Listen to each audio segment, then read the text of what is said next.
Probably go whenever. Oh, I'm ready when you go. Let's do it. Fashion countdown. It's up and running, so we should be good to go. Oh, right now it's on? Yep. Okay, welcome to our weather discussion for the 21st, the last one of the summer. Because tonight at 2 a.m. we turned into fall. Okay? And only some of us turn into pumpkins. Not everybody doesn't do that. But this is it for the summertime. So kind of a long summer. We had an interesting summer around here. I think we had a really dry beginning and then kind of a normal ending. And I've been keeping track. I always do this starting on the 1st of September. I always start keeping track of the aerial extent of the -5 air at 850. And so I got a little bit of a time series to show you for most of the first month of that time series. And I'll show you that right now, in fact. This doesn't have to do with anything else that we'll say the rest of the day. So that's, it's just an image behind all of this, Pete, so one literally has to remove the curtain. So here it is. This is the aerial extent of -5 air at 850 millibars in millions of square kilometers. Sorry. And I've got several different averages, but they hardly deviate from one another. And then on each calendar day from September 1 to the end of December, I have the all-time minimum and the all-time maximum for that calendar day. So far, we have gone quite below the average, and on the 10th of September, we established a new all-time minimum. So out of 76 years. So anytime that happens, I put a little yellow dot on it. I guarantee you we will never establish an all-time maximum. That won't happen. And why? Because the climate dice are low. It's just not happening anymore. And so that is a fact. But we do once in a while set an all-time minimum. This time series, only through the 21st, represents the 12th warmest. That means the 12th smallest aerial extent integrated to the first 21 days in the last 76 years. So that's, top 14th% or something like that. It's pretty good. But it might get better, we don't know. Look what happens on some of these days in there, though. There are certain calendar days where there's a very small range, and then they're adjacent to days with really big ranges. I don't know about what's going on there, but it's interesting nonetheless to see that. But so we're at the 12th warmest through September 1 through September 21 in the 76-year NSEP time series. So that's kind of interesting. Okay. But that's all I have to say about it now. And I'll give you updates as we go. One of those will come on the day we have our big, open house weather watch at 11 o'clock. That'll be earlier on the October 6th date. So we'll meet in here at 11 and talk about that. And let's make a guess. I bet you we're going to have most days below any of these averages by the time we get into early October. And then we'll be running, 10th-ish warmest of all time. So we'll see if that's the case. And the Brewers will be in the World Series. That's correct. In fact, I have on this very same piece of paper, section 127, row 13, seat 9. I just bought some tickets for meetings in Milwaukee that I may have to attend next week, or 2 weeks from now. So I'm fairly excited about that. That number is now only 2. And, well, actually 1. The Cubs inevitably lose. So it's really only 1. It's up to us, to get it done today. Thank us for defeating the Cubs yesterday. Well, you can thank any other team in the major leagues for beating the Cubs because they can all do it with great effect. I mean, the Pirates are just trying to stay above 500. All right, so they can't. They're already 82 losses. 80. Wait, what? I don't know. Maybe 81. Okay, let's go to the satellite movie for the last 6 or so hours instead of the week long. This is just there to get you acquainted with the discussion. We'll talk about You want visible or IR or color visible?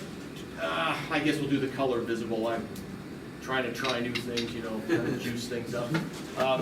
But we'll definitely go back to the infrared because this doesn't give you all the information you want. Sometimes you can see the gradations in the clouds, how high they are, how low they are. You can't tell on this. Too much fakeism. This is potential tropical storm 16, so Sweet 16 off the coast of the Carolinas. And we'll take a little bit of a look at that disturbance. It's raining heavily on the coast today, and there's going to be flash flood warnings all the way up, I think, all the way up to Long Island Sound during the next day and a half. Then there's a pretty intense cyclone over southern Hudson Bay that you can see in the cloud mass. We'll take a look at what the structure of that's all about. Nigel's out to sea. This is an extratropical disturbance south of Greenland, and we may, on the right, maybe the super peak will show us what sort of upper disturbance is tied to that. Kind of widespread cloudiness across the western and central northern plains today, and we'll see when we look at the radar. This is kind of scattered precipitation around here, and we're kind of in and out of the clouds. I think we're going to be mostly in, unfortunately, for the rest of the day. But they look to be low clouds. I'm trying to get a guess of that about central Missouri and Iowa, but we'd have to really look at another channel to see that. And then signature of really nice offshore flow here off the coast of Washington, Oregon, and parts of Northern California. But there's lots of interesting things brewing over the Pacific. So part of the discussion will be, I think, the first really nice extratropical cyclone of the year in the Pacific Basin, Northeast Pacific Basin. And some of the development mechanisms of that are really obvious today and quite nicely illustrated by a number of different portrayals, including some stuff on Viz 5D that I hope to show you. Okay, so that's the broad picture across the country. Let's look at the infrared though, Pete, at the same time, just to get a sense of the differences. No, not the color infrared. I don't know if I've got a Lincoln flag yet. I know that you do, but maybe not on this page.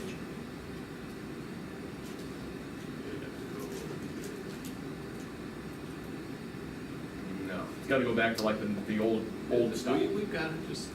He knows more than me. I always trust that, but I wouldn't have started. Okay. He, yeah, knows more than I do.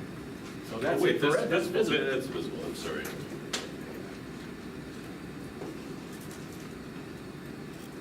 There we go. So now, look at the distinctions that you can make.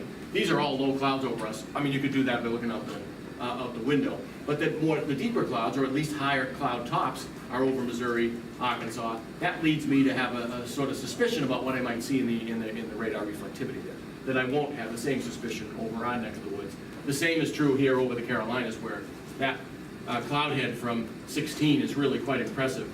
And it's already starting to look extratropical. So I don't know if it'll ever get designated as a tropical storm, but it's going to be a storm of import for the whole middle Atlantic coast over the next 36 or so hours.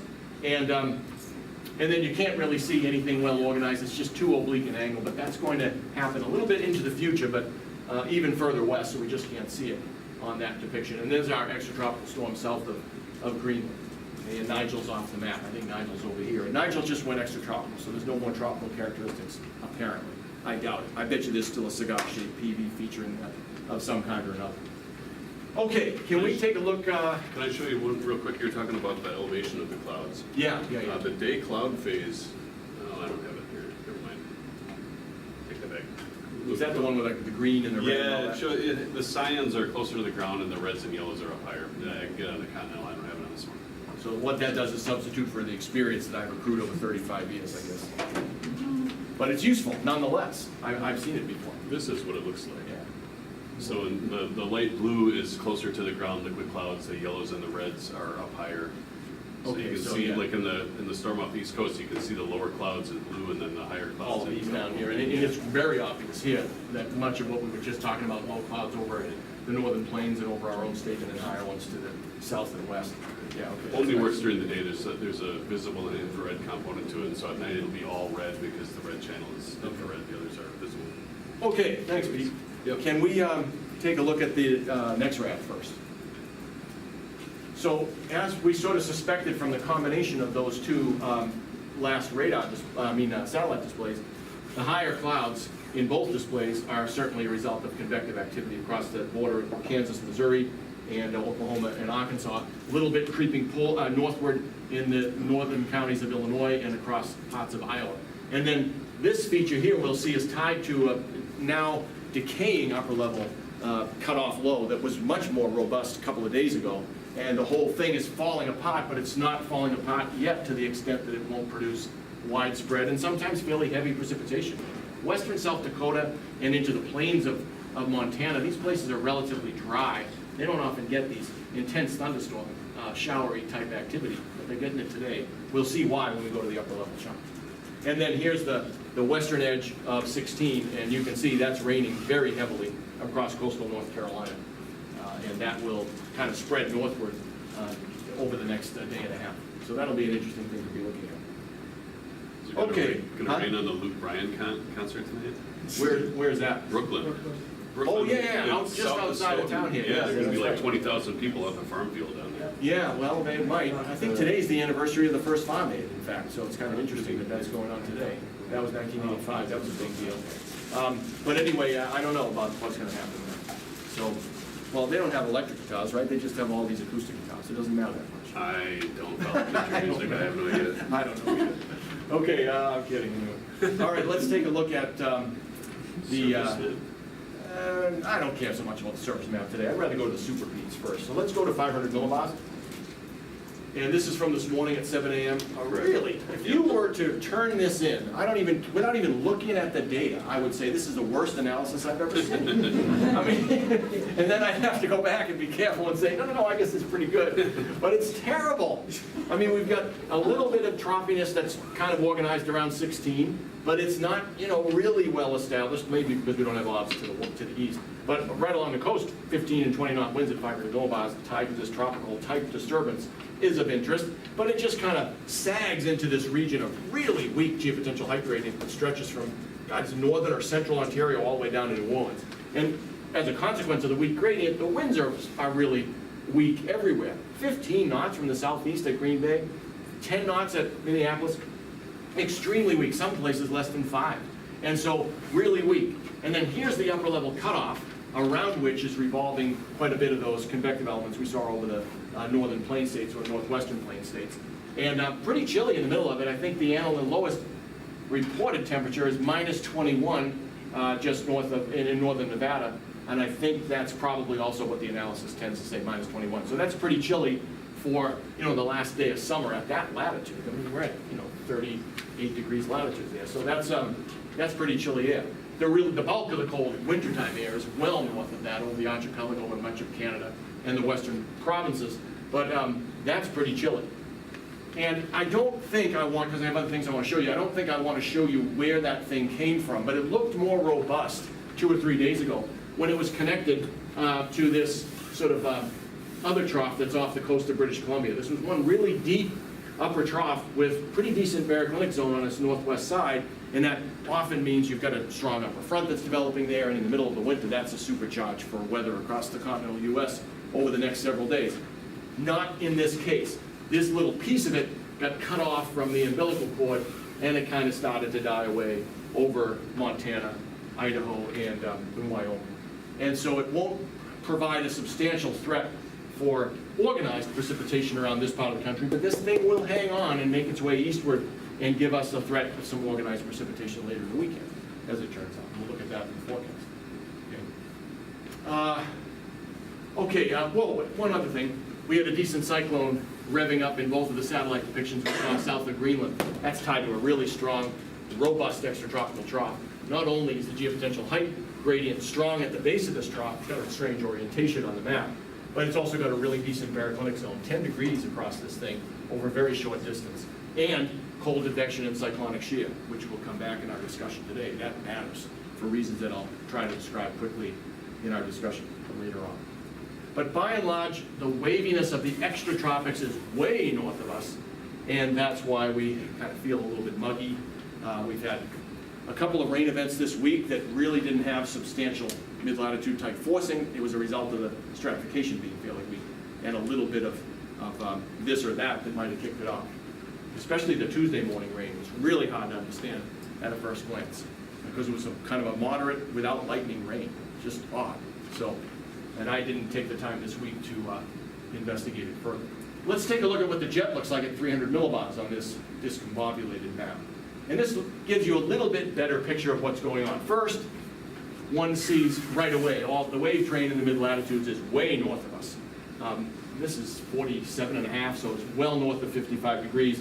And then there's a little bit of a jet maxima associated with this piece of this upper trough that broke off and cut off over the northwest.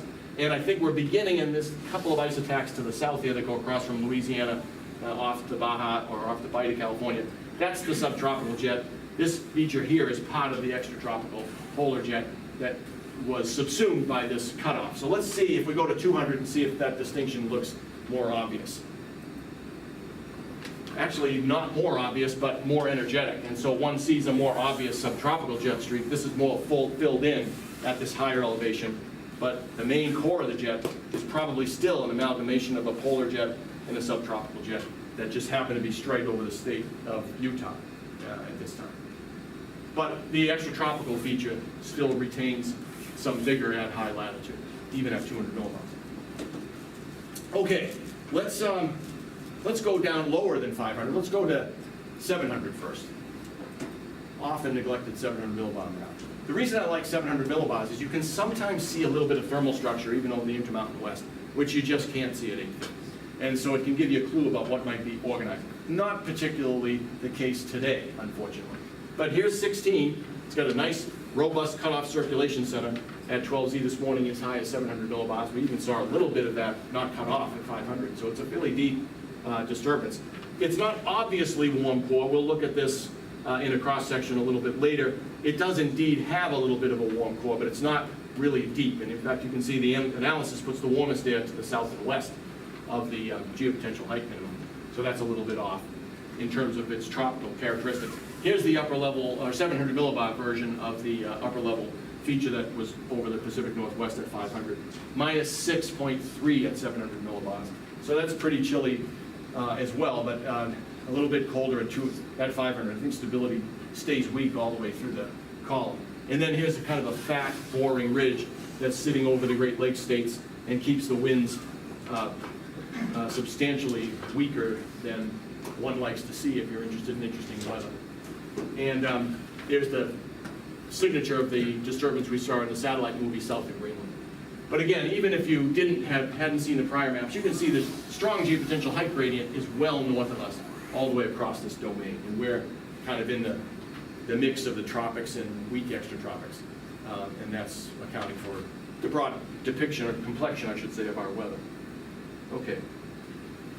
So what I'd like to do now, Pete, is let's go to the Alicia Bentley maps first. I've got them up there. I think right here, maybe? Oh, that's the ones I want. Okay. So this is from a forecast this morning, 12Z, 22 September.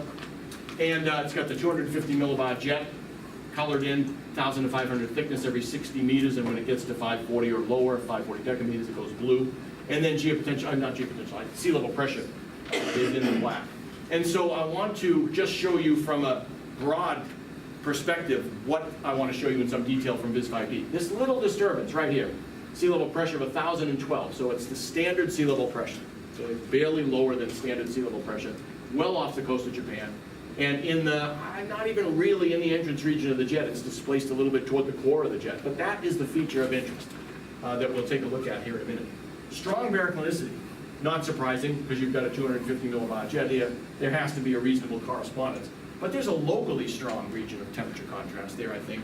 And I would guess, I'm not going to investigate this today, but I guess, much like Patrick's case, there's probably some intense low-level frontogenesis that generates pretty strong updraft in the lower part of the atmosphere. And the stretching that goes on in the lower part of the atmosphere has a lot to do with sea level pressure falls, as it turns out. Almost doesn't care what's going on at upper levels, from what I can tell. And that's mysterious still to me, but it does seem to be true. So if you can start to organize an intense little frontal zone here and stretch the column in the lower troposphere, you can start to spin up vorticity in the vicinity of this nascent disturbance. But notice that it's kind of stretched out. It's elongated in the east-west direction. That's by virtue of its proximity to the jet, because there's so much straining in the jet area that you can't really make it circular. And you're also relying on sort of linear bands of vertical motion, if they're tied to the frontal structure, which I presume they are. Things change, though. So let's click ahead here as we go 6 hours at a time. So we're watching that thing. It still stays. Look at how elongated it is, even weekends. So it's elongated. Keep going, Pete. Elongate them. Maybe they're starting to get a little, right there, stop there. No, go ahead. We're starting to get a little bit of a local disturbance. We never get that disturbance divorced from the strongest thickness gradient. That's always the case. So this is now at, 18 hours. So tomorrow at noontime, let's keep going. A little bit more intense. Uh-oh, something really substantial is about to happen. Look at that. That's 1,000 finally, 1,000 millibars. And you've got a really intense little baroclinic zone, sort of a region of warm advection out ahead of it, cold advection behind. It starts to look really extratropical frontal in nature. And go one more time. Very substantial development going on right off the coast of Washington and Oregon by about a midday Sunday. So you can see a couple of things have happened here. The baroclinicity has been maintained. It's quite strong. The jet has developed a substantial wave in it, and this storm is developing precisely where you might expect it to develop. It's not only a cyclonically curved jet here, but you're at the jet exit region, and you're on the left side of it. Everything's working to evacuate mass in that column. So the questions I have is, how does the jet deform to get a little humpy like that it wasn't just 36 hours before? And how does the thermal field interact with that jet feature to develop this cycle? Okay. And this thing is a pretty intense little weather disturbance, although it's not going to last very long. But it's the first one of the year that really follows the mid-latitude cookbook in a nice way like that. So what I want to show you is a little bit of a close-up on this thing, and we'll look at several different aspects of the development over this window from about 6Z this morning to about 18Z on Sunday. We'll do that in Viz 5D, so this will require some driving, which I very much appreciate, and it's not for the timid. It really is for the super P. So here's my Viz 5D, and it starts at 06Z Friday, so it's GFS initialized at that time. I don't get the 12Z because I'm usually surprised while I'm doing it in the morning that it's 12Z from yesterday. So I just don't even bother. We can take this PV off for now. What I've got portrayed at the first cut here is 06Z sea level pressure and every 4 millibars in white, and then approximate 500 millibar vorticity, absolute vorticity in red. And it's contoured every 4 times 10 to the minus 5 per second. So some of these little things I can't get rid of. I don't have control over smoothing it. But I want to just show you where this, let's go forward a couple of clicks and forget where we are geographically. There's the Kamchatka Peninsula, so that's way off. Oh, take the trajectories off. We'll save that for later. Yeah. So let's click ahead a couple times. Yeah, that is the cyclone of interest, I think. So let's keep going. This gets us to midday Friday. This is right. So we're starting to see the cyclone at sea level, just as we saw on Alicia Bentley's maps. It's the same forecast from the GFS. And then let's just keep going. What starts to happen is 500 millibar vorticity, quite divorced from features around the rest of the map, starts to show up in the near vicinity of the surface cyclone. Let's go again. Look at that. So it's just a little bit upstream. Here's where we're getting our developing surface disturbance. Keep going. A little bit more impressive and compact vortex structure. There's our cyclone. Much more intense, right upstream of the cyclone. And then something more broad is going on to the north, but this is our original vortex feature, and it seems to be kind of forcing development in that region, downstream of it. Let's keep going. Keep going. Connection stays the same. Here we go. Deeper cyclone. And we're down to 992, and we're going to connect this tendril to this main leading feature by about this time, which is almost at 7 a.m. for our time Sunday. We're down to 992 millibars in the middle of this thing, and there's our upper vortex structure. It came out of a sort of linear and elongated piece that just grew, seemingly unconnected to anything else. How did that happen? So if we go a couple more times speed to just see how intense this thing gets, and watch how the vortex feature gets to be, you know, like the fist of God coming down from high latitude. That's what it looks like. And it's a deep cyclone right off the coast of Washington State. So that's a really nice development. And one of the questions I have upon looking at it is, where does this 500 millibar vorticity come from? How do you get this to develop so rather profoundly and quickly? And is that a reasonable research question? Is it a reasonable question about how do cyclones develop? And it turns out that it is in both cases. One really needs to know how that happens. So let's take another perspective. Let's go back to the beginning, if we could. And let's put the potential vorticity on. And I think I've got it colored by pressure. Yeah, so this doesn't say too much at a first glance. Let's tilt it up, Pete, a little bit so we can kind of see the three-dimensional contour of it. So, and we can take this vorticity off for now. But you can see that this is effectively the 2 PVU surface is the tropopause. And it's undulating all over the place over this broad domain. But there are some characteristic structures to it. It's much lower to the north, much higher to the south, with occasional protuberances finding their way down. Let's go one, yeah, keep going around like that, Pete. Excellent. And then down a little so we can see into the trench. Because here's this trench that I'm really interested in the PV. Right there, perfect, perfect, stop.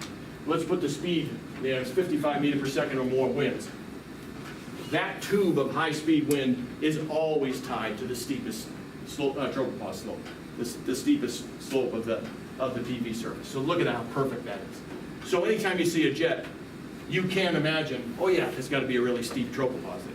And to the extent that tropical processes can push the tropopause up by diabatic heating and polar ones can push it down by dynamics, you can make the jet stronger by having those two things kind of join in and work together. And it's no surprise that underneath the low tropopause, that's where we have our big anticyclone at the ground. It's a subtropical high at a high latitude. And then all of the disturbed weather, all the cyclones and little disturbances are all on the poleward side of that feature. Okay, it's not surprising at all. Let's go back to the top view. Take the speed off of that, because it's blue, unfortunately. And then let's just click ahead a couple of times. Oh, let's put the seal low pressure at the top, so you just have to change where it is. And you can bring it all the way to 18.1, so we can see it. Okay, there's our cyclone that we're interested in. So let's go forward a couple of times. And they don't have to be too slow, so we can just click ahead. Here's our cyclone. Right at the tip of the illusions. Now, stop right there. One more back. You might notice there's this kind of, we're going to investigate this in a minute, that looks like a fairly steep slope to the tropopause compared to the one downstream or the one upstream. So a locally steep maxima, and downstream of that portion of that tropopause is where the cyclone is developing. Let's take sea level pressure off and just take a look at that thing by tilting it down. Let's come around so we can see the backside. Thank you. Right in here is where we have that local disturbance that's kind of beginning, I think, to be related to that cyclone. Let us now, what did I want to do at this point? Okay, put it back to the top view if you could, Pete. And, oh, I know what it is. I have some cross sections. Let's see where they are. Let's see where this cross section is in the PV. No, that's not the right one. Maybe it's PZ prime.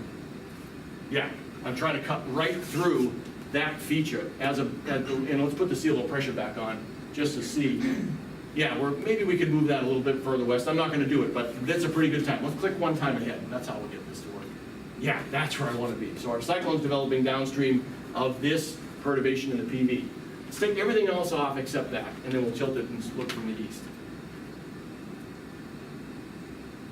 Whoa. Okay. That is a steep tropopause. That is extraordinarily steep. I think the speed maybe is on this same cross-section. No, it's not. It's off. So that's okay. Look at how steep that tropopause is, and the PV has values characteristic of near the stratosphere all the way down to the ground. And that's where our cyclone is developing right there. But this is purely extratropical. Okay? That's an extreme tropopause slope that is part and parcel of this development. Okay, let's stay on Vis 5D. Oh, let's stay on this cross-section, in fact. But go to the top view again. And then let's put theta. No, not cross-section, sorry. This is 500 millibar potential temperature, approximate 500 millibar potential temperature. Let's put the pressure on there to get an idea of what the geopotential heights look like, approximately. This is in height coordinates, so it's pressure. But here you can see very intense baroclinicity. Remember I made that point about the thickness contrast being large in that location. So that's not surprising, nicely connected. Look at what we have here. Really weak gradient in pressure. So the wind speeds in this channel, these two channels will be weak. Then tighter gradient here, these will be stronger. So there's cyclonic horizontal shear in this vicinity.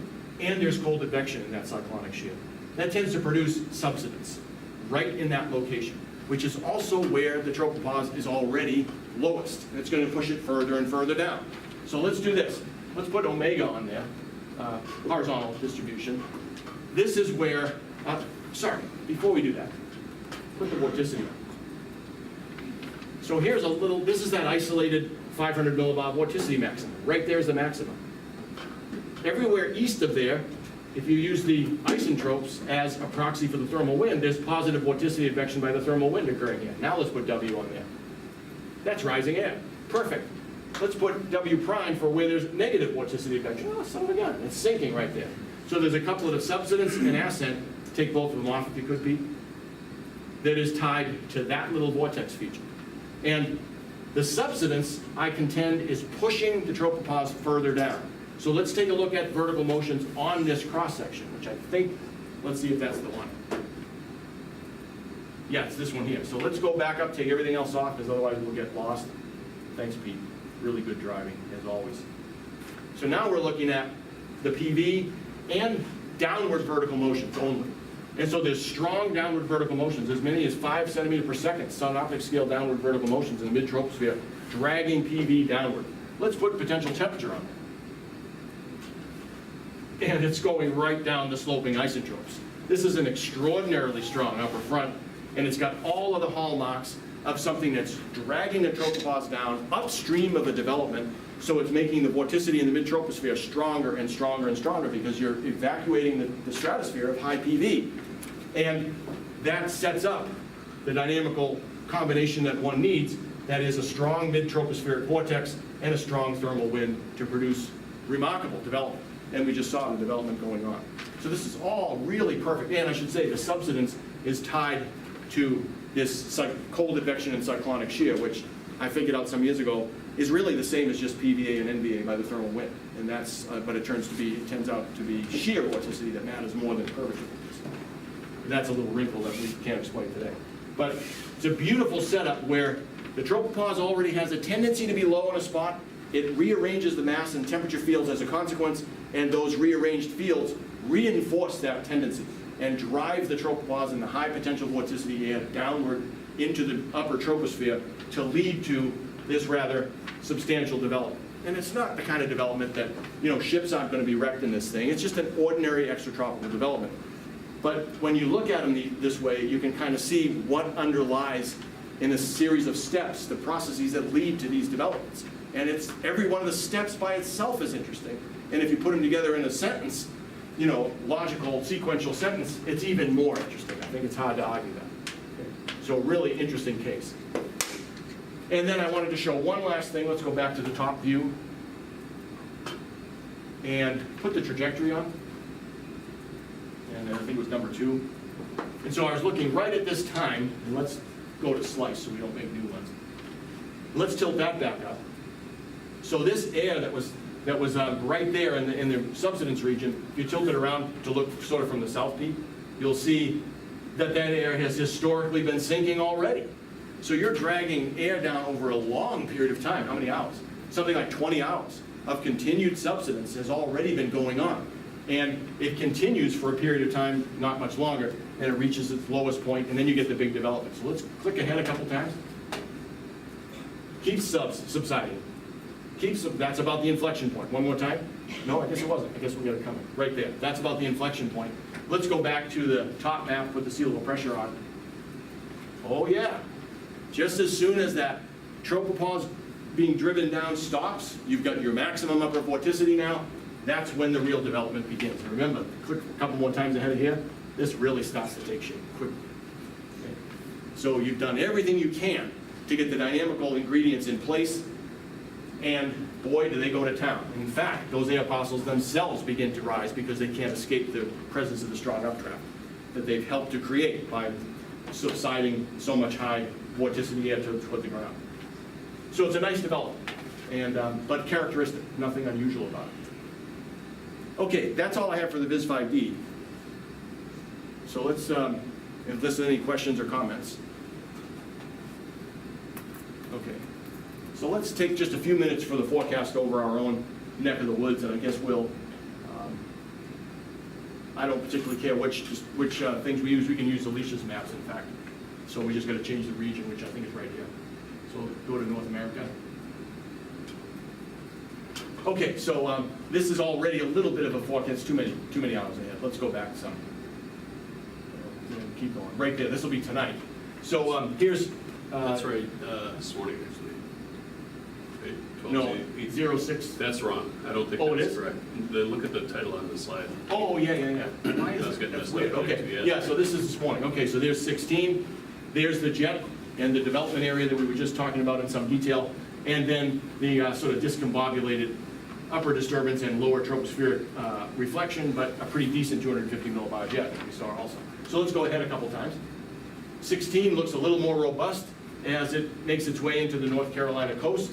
And our cyclone in the Intermountain West is not so well organized. There's a little bit of a stubby jet streak in Colorado. Baroclinicity is not too weak, and we're going to see something emerge in the from the lee side as we go forward. And there's our cyclone of interest that we just talked about. Go a couple more times, Pete. So here's 16. It rapidly decays, and the precipitation shield, though it's not portrayed on this map, it's really going to be heavy precipitation all the way from the Chesapeake Bay down to Charleston or someplace even south of Charleston.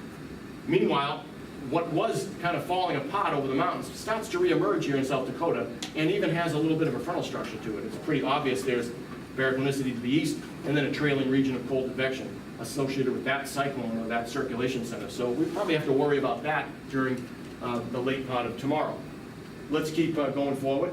There's our development at the base of an invigorated jet, just as we were talking about. 16 decays on the North Carolina-Virginia border further, but I think the baroclinic zone that's out to the north and east is probably going to be the focus for precipitation. So all the way from, you know, the Massachusetts Islands down to Chesapeake Bay during the day on Sunday is probably the case.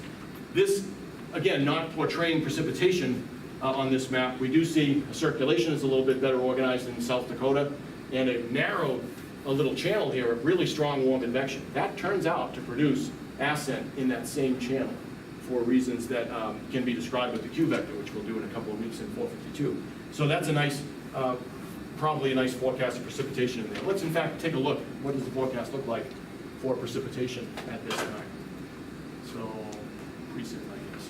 Yeah, they're right in that channel.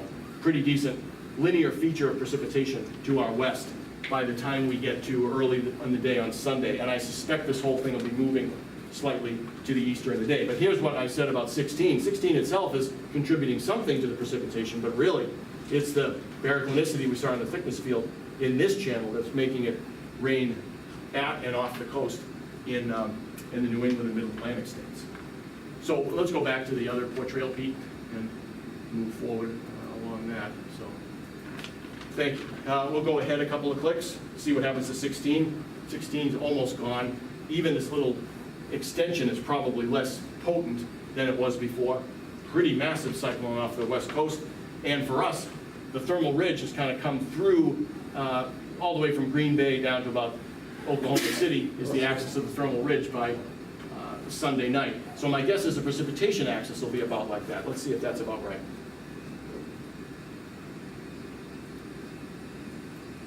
Nope, it's not right. So that's interesting. So it looks like, despite the fact that the whole structure moves towards us, maybe the thermal field at levels above the surface is a little bit better organized, like at 850 it looks better organized. But the precipitation hangs off to the west all the way through the day on Sunday, so that's interesting. Oh, let's go back to the other portrayal and we'll go a little bit further ahead. Okay, and so now we're at, what's the 25th? That's Sunday night.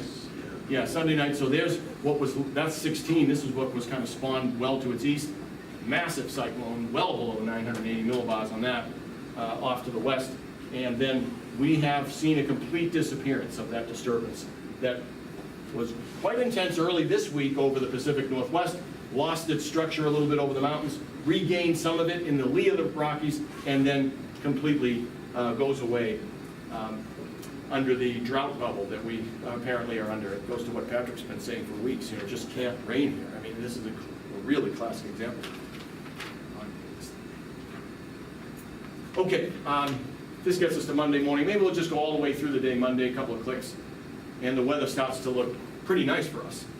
We're in a region of very little disturbance of any kind, very weak baroclinicity, so and a big anticyclone to our north. So we've got, you know, flow from the east. I guess that will keep it cool in Milwaukee, but not particularly cool here. We're far enough away that won't matter too much for us. So probably a pretty nice beginning of the week. No serious cool down though. I mean, the cold air is way to the north, the 540 thickness line. You've got to go up into the Yukon territory or into the archipelago, Greenland, before you see it. So we are preserved from any substantial cool down, for better or worse, for the next several days at least. So that's the way it looks for us over the next couple of days. Relatively boring here, unfortunately, but it won't stay that way. We'll end up getting some interesting weather, and we've got one nice example of the things to come right off the coast down. This is 992, 1, 2, 3, 4, 5, 6, minus 24 is, woo, that's like 978, or 968. That's pretty good. Yeah, that's a deep cyclone.